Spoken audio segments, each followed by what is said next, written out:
Listen, no contact is powerful, but it's not everything. If you really want him to feel it, to remember you, you have to go further than just silence. This isn't about getting him back. This is about rising so high that he can't forget you, even if he wanted to. Let's talk about what that truly looks like, because starting today, you're not just unavailable. You're unforgettable. No contact isn't the end, it's the beginning. When someone walks away, crosses your boundaries, or shows you they're not capable of loving you the way you deserve, the usual advice is to go no contact. And yes, it works. Not because it's a trick, but because it breaks the pattern of emotional noise and lets you breathe again. But here's where many get it wrong. They think silence is the win. They assume blocking a number or unfollowing someone is the answer. It's not. No contact isn't revenge, it's a boundary for your healing. But if you stop there, you're still stuck with all that pain quietly sitting in your chest, hoping they notice your absence. That's not real power. That's still being tied emotionally to someone who already showed you they wouldn't truly show up for you. This is where the real shift starts. You don't need them to call. You don't need them to chase you. What you truly need is to sit with yourself long enough to ask why you gave so much of yourself to someone who didn't honor it. That takes more courage than silence ever could. Because no contact can be a shield, but without healing, it turns into a prison. A quiet one. A lonely one.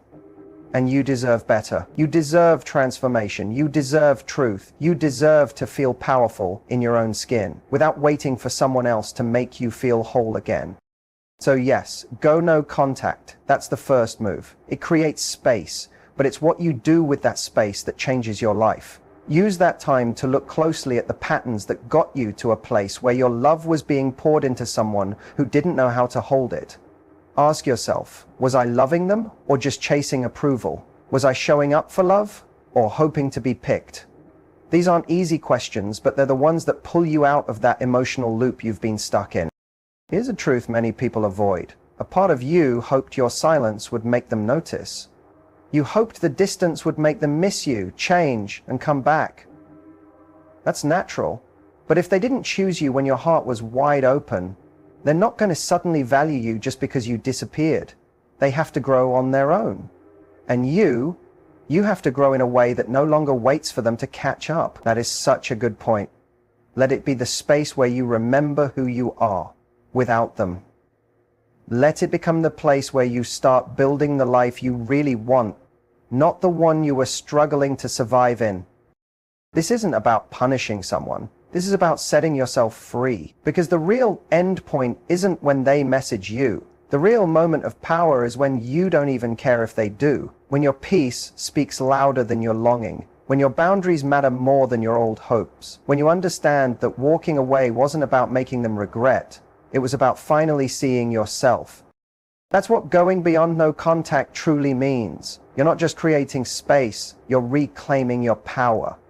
That's what this is actually about. When someone breaks your trust, ignores your value, or leaves you feeling unworthy, going silent might feel like you're taking control. But deep down, what you're really searching for isn't just distance. It's healing. It's the peace, the self-trust, and the inner strength that you lost while loving someone who didn't love you right. Your power wasn't stolen in one big moment. It was chipped away slowly. Every time you let something slide, every time you accepted crumbs, every time you dimmed your light to keep them comfortable. And now, you're not just trying to escape them, you're trying to return to yourself.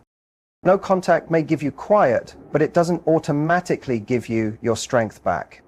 Silence without meaning becomes passiveness. It becomes just another way of waiting. Waiting for them to see, waiting for them to care, waiting for answers that might never come. That's not true strength. That's still giving them your energy. Real change begins the moment you stop waiting. For apologies, for explanations, for closure. That moment is when you start pulling your power back. That's when everything starts to shift. Real strength doesn't look like revenge or control. It looks calm. It looks steady. It's waking up and realizing you don't need anyone else's approval to feel worthy. It's choosing peace over their presence. It's holding standards that don't bend just because you miss them. You can miss someone and still not let them back. You can love someone and still choose you. That's strength. And that's what you're really chasing. You don't need distance just to prove a point.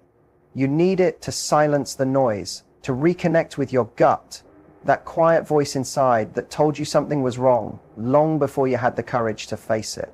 Strength comes from listening to that voice again, the one that whispered you deserve more, even when your heart wasn't ready to hear it. No contact clears the floor. Now it's time for you to step forward. Fill that space with actions that bring you back to life. Begin with the basics: how you talk to yourself, what thoughts you feed your mind, who you surround yourself with, what behaviors you tolerate, and what you believe about love and worth. These things aren't small. They're the building blocks of your power. And listen, it's okay if you feel weak. It's okay if you're crying, if you're tempted to text, if you feel like you're breaking. That doesn't mean you're failing. It means you're human. But every time you choose not to reach out, every time you write it out instead of dialing their number, every time you cry and breathe instead of chasing, you're slowly bringing your power back to yourself, one moment at a time. Rebuilding after emotional pain isn't about pretending you're fine.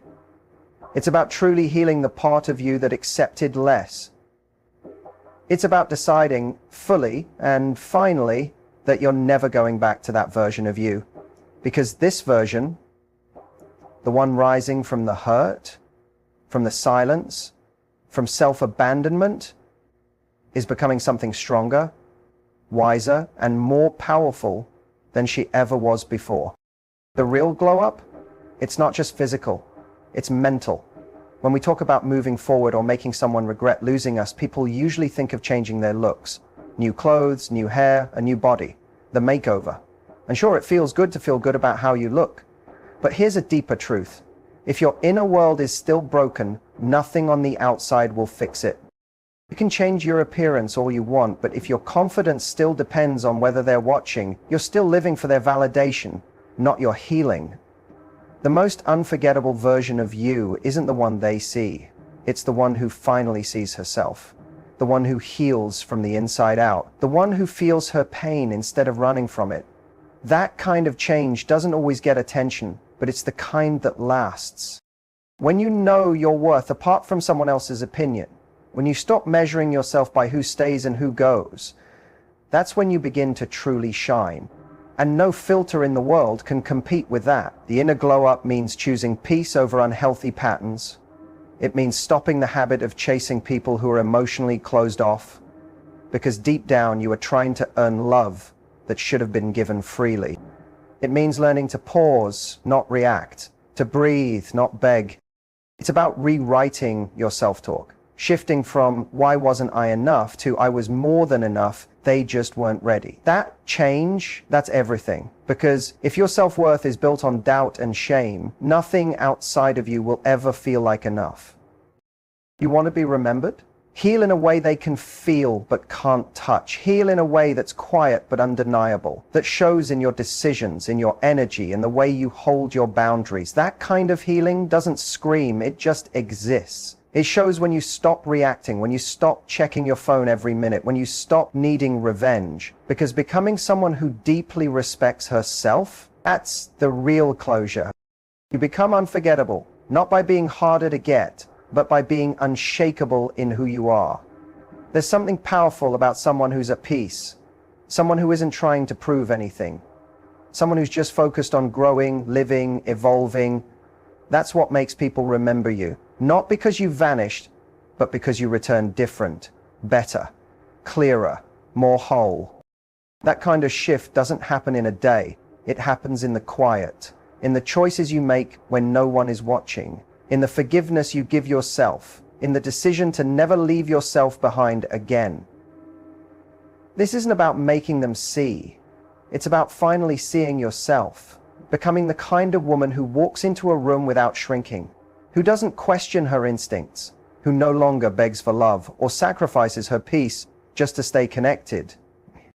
That woman, she radiates. And once you become her, they'll notice. Not because you needed them to, but because the light you built inside yourself is too strong to ignore. Stop waiting to be seen. Start becoming unforgettable. That shift, It changes everything, because waiting is passive. It puts your healing in someone else's hands. It gives away your power. You don't need anyone to validate you to know you matter. You don't need closure from the person who hurt you in order to heal. The moment you switch from, "I hope he sees what he lost," to, "I'm becoming who I was always meant to be," you begin to take your life back. Here's the truth. People who can't love you right will always feel your absence. But that's not the same as valuing your presence. Just because they miss you doesn't mean they've changed. Just because they reach out doesn't mean they're able to give you the love you need. That's why you can't make becoming unforgettable about them. You do it for you. Because you're tired of shrinking.